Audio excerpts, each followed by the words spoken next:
Hello and welcome to another edition of the Bryan Hartson Show. I am Bryan Hartson and I am very pleased to be with you today.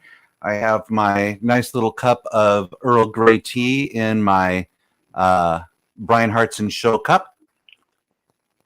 Don't forget to pick yours up at our website. I'm going to flap that right on there so you can see where to go. Go down towards the bottom. You can catch them past episodes of the show. And of course, you can order your mug or your hat.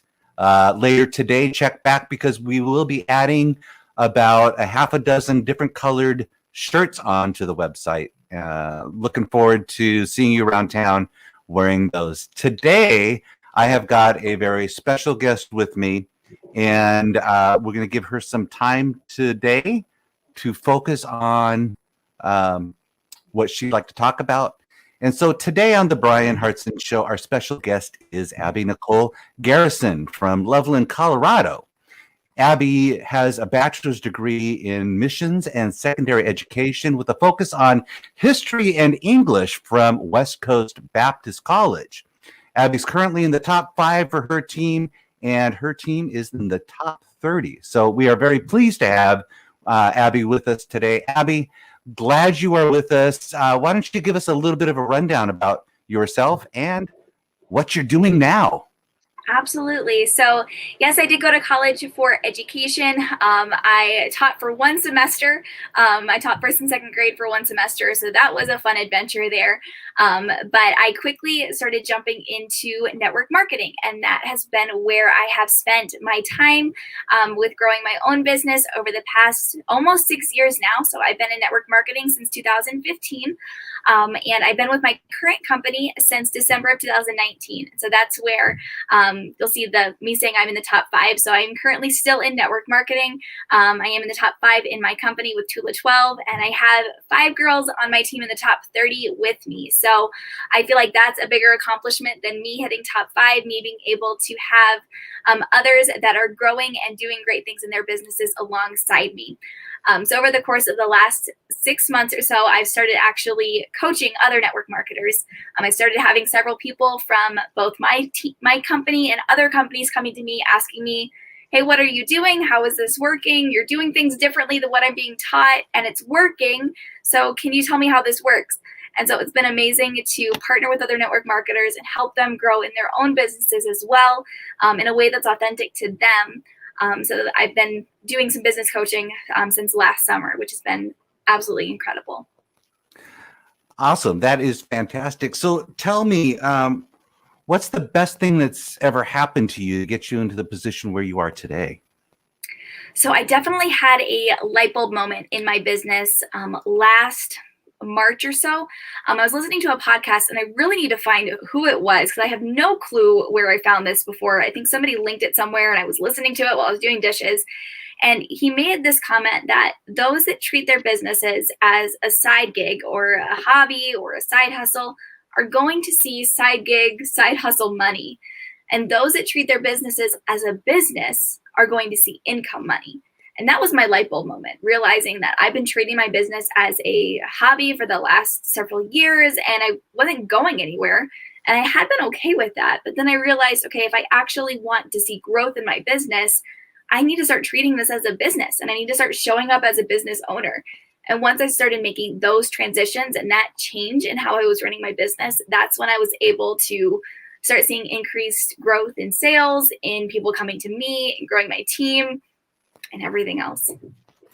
Awesome. Now, I know we talked a little bit before we got on the air, and so I've got a little bit of an insight on this, but I'd like you to talk to me a little bit about the early years where your husband was working 7 days a week and how that affected you and really just what the light bulb was for you. Yeah. So that was actually fairly recent. So September 2019, just to give you a little backstory here. September 2019, we bought our first house. We're still in that house right now.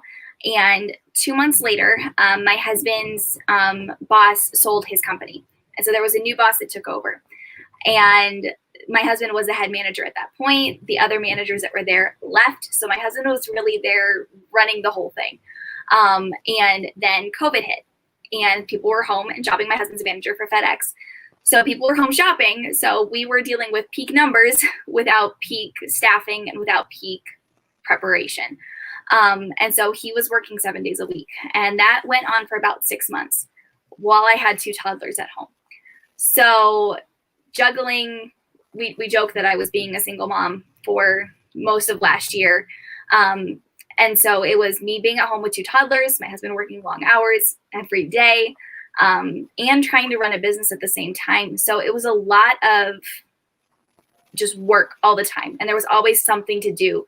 And so learning how to set up boundaries with my business, different schedules with my kids, and learning how to show up as a business owner in very short periods of time, but still working intentionally, was really, really important all throughout last year. I see.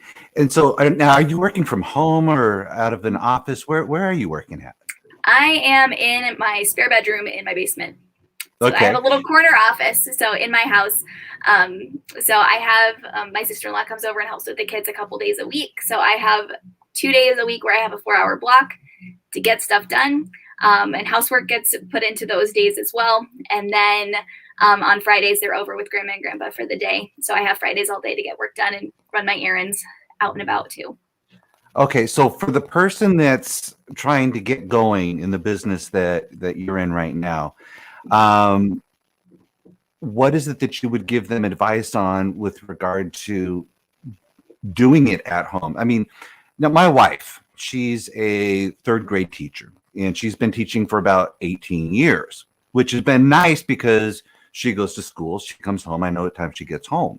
Well, this past year with the pandemic, dealing with working from home as a school teacher with 28 kids and different office hours and what have you, has been a huge change for her and her style, and as well as myself. So we've had to make an adaptation. We had to make that adaptation quickly. For you, though, you've been doing this for a bit. What's the quickest, biggest hits you think you can give to somebody that's wanting to get into the career that you're at, or even just working from home? So I think, honestly, big thing, boundaries, expectations, and figuring out what works for you. So a lot of it, especially when a spouse and kids are involved, it's important for everybody to be on the same page. So if I were to go to my husband and say, hey, I need 5-hour blocks 3 days a week, that's not feasible at this point. With his work schedule with the kids, it's not feasible. But if I approach him and say, hey, I have these couple of things that the time here is non-negotiable, and then there's an additional 2 hours of time a week that I need to run my business. So 4 hours a week, I have to get these things done. When would be best for me to sit down and get these things done when I have your buy-in where, okay, you are intentionally going to be present with the kids, you're going to get things done, and that way I can work on my business.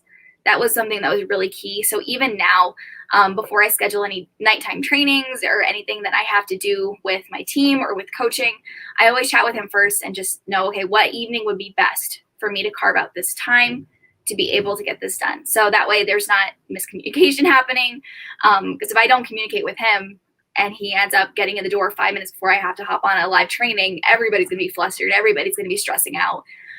So making sure that that's the case there. And also knowing going into it, what's my end goal? What do I want to do with this business? What do I want to do with my time? Am I going to be treating this as just something fun and there's really no commitment there? Or is this something that I want to grow as a business? And am I going to approach it as a business every single day? All right. Well, that's some excellent advice there. I certainly can respect that you're having to do this key and turn at the same time. But I think we're in a different state of mind nowadays with the pandemic, where I think people are a lot more receptive to home businesses and home working. Yeah. So I think that's a big plus for us all. There's got to be some silver lining in everything, right? Absolutely. And so there's definitely been times where I'm doing a live training and my husband gets caught up at work and I'm holding the baby while I'm doing a training, or things pop up and it's hey, wait 2 seconds, guys, I got to take dinner out of the oven. Like that happens and it's there. But I think the majority of it needs to be setting those expectations. And even before hopping on a live, just going, hey guys, here's how tonight's going to look. I have my little one sitting down next to me playing. He's watching a movie. We should be good to go, but I may have to put on the mom hat while I'm wearing my business owner hat. I use that reference a lot. I mentioned my different hats. So that way people know, like, hey, I'm a mom, I'm a wife, I'm a business owner, I'm a team leader. Like, I have all my different hats. So sometimes I need to do things 2 at a time. And that's just what life looks like. And that's okay. That's showing up authentically, right? I think so. I absolutely agree with that. So with all that, what is your biggest struggle? Delegating things. I'm very type A, and I'm very I have to handle all the things. So I actually hired 2 team members this week. That's something I actually just did. So I hired my sister, and she's going to be helping me with some back office things, just helping me with client management and resources management. And then I actually hired somebody else who is on my team, who's been following me since day one of coaching and has been gone through everything I've offered. So I know she's on the same page as I am. And she's going to be helping me with some client management, helping with answering initial phone calls sometimes, or she's going to be helping me with networking with other groups, getting podcast spots. So that way I'm not spending so much time with the things that aren't actually needed for me to do, and I can delegate out. So me learning how to say, okay, somebody else can help with these things it's still something I struggle hard with, but it's something I'm actively working on right now. Well, I think that your acknowledgement of that being a tough thing is an awesome thing, and being able to reach out, especially to family, help family out a little bit as well. But yeah, I think, if you're in your own business, I think that's what a lot of us do, is just take it on ourselves and hold it. And it gets overwhelming. Wouldn't you agree? It's like, oh my God, when is my world going to stop so I can get other things done? There's always going to be something to do that, as an entrepreneur, there is never, everything is never completed. There's always something to do, and there's always something to improve on. There's always a training to watch. There's always people to network with. There's always something to complete. It's just a matter of figuring out, okay, what's most important for me right now? And maybe is there something that somebody else can help me with? And maybe is there something that can wait till tomorrow? And figuring out what those are, I think, is one of the biggest struggles that entrepreneurs have. Got it. That makes total sense. All right. We are in the middle of having a great conversation right now. We'll be back in about 30 seconds. We're going to take a break for station identification, and we'll be back with another segment today.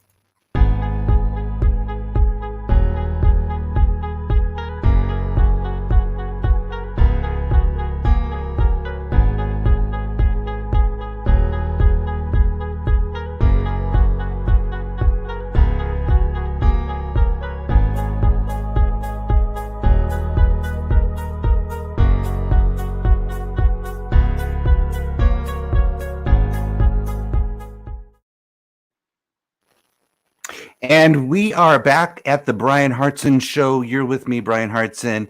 We have got Abby Nicole with us. She is an amazing person. I do want to remind you that on Thursday, we will be having Robin Stoloff with us as our guest on the Bryan Hartson Show. And don't forget to hop on over and pick up your mug.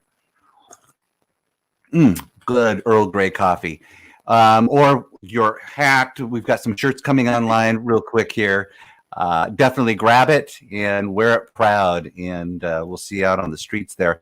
I have got Abby with us. Abby is part of a growing company. She is number 5, not in the top 5. She is number 5 out of her company, and her team is in the top 30, correct?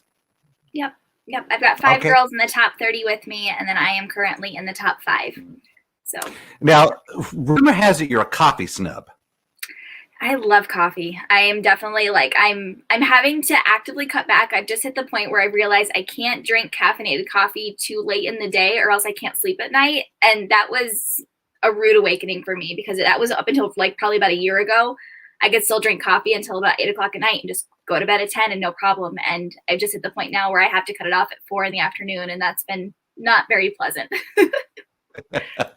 I respect that. I've been on coffee for forever, and I've dialed it back to my Earl Grey tea, and I've got this nice little heating unit. It's a little Tofil type candle. You light it up and it keeps it warm for a couple of hours. Nice. Yeah, so I had to make that transition, but I've had many a year where 20 hours of coffee is what kept me going. And I would assume you doing your stuff at home, keeping the business going, and all your ladies busy takes quite a bit of coffee for you. Yep, I usually have 1 or 2 cups in the morning, and then at noon I switch over to tea. So that's what I do. My biggest struggle, honestly, right now is making sure I get my water in, because I've recently been forgetting to eat and I've been forgetting to drink. So I have to actively remind myself that I need to take a break and go eat something, or take a break and go drink my water, and working on that. So tell me about Abby. Tell me about numbers. You and numbers. As far as just you're a numbers person, I take it. You delve into numbers. Numbers are important to you.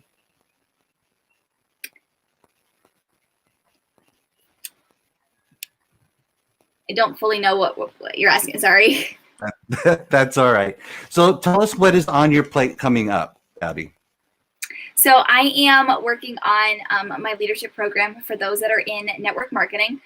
We actually launched this on March 1st. So I had 5 girls that enrolled March 1st. It's an ongoing program.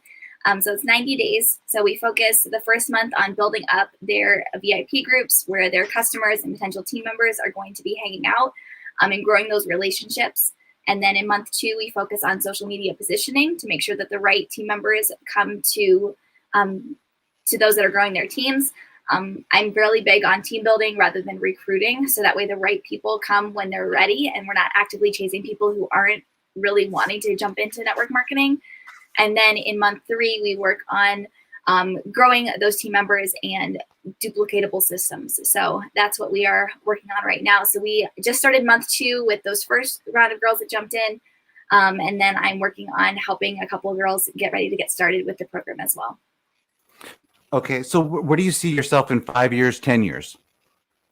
So I would love to be at a point where I am helping others start coaching network marketers. I think it's definitely a space where it's not tapped into as much as it should be.